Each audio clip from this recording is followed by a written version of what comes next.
Уважаеми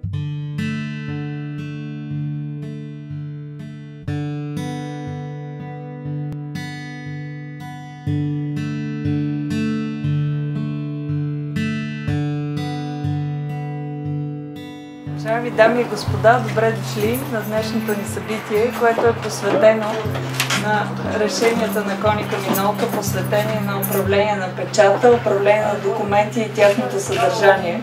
Тази година Коника Минолта в България става на 10 години. Ние пораснахме заедно с вас, за което ви благодарим.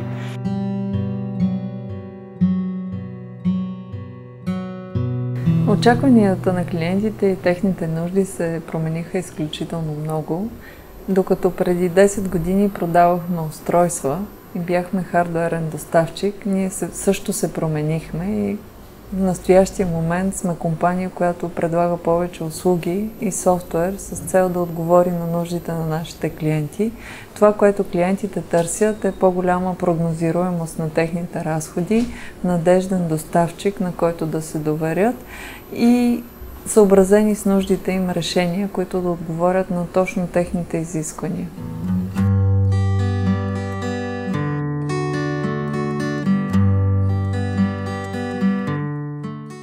Коника Минолта има опит в България с различни по големина компании, от малки до много големи и компании от различни сектори на икономиката, като фармация, логистика, финанси, ритейл, производства.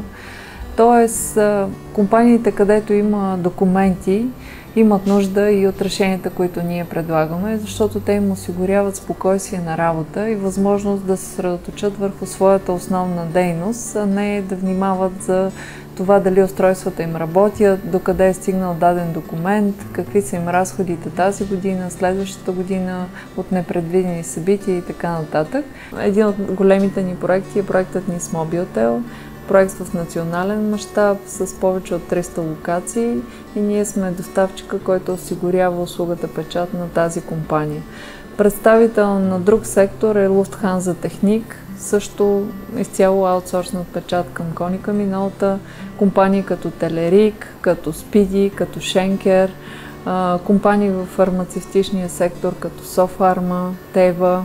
За всички тези клиенти ние сме успели да спестим време и ресурси и да повишим или да повишим тяхната ефективност или да добавим функционалност в ежедневната им работа.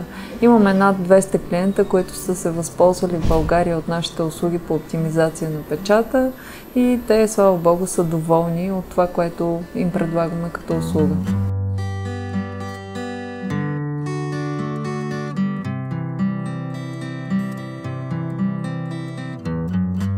За мен е показателна графиката на IDC, които изследват IT пазара в България, как през 2009 година всички компании вървят надолу.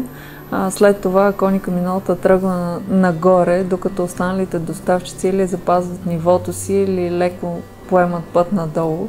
Това означава, че сме взели стратегически вярното решение по време на криза, за това да използваме възможностите, които кризата създава.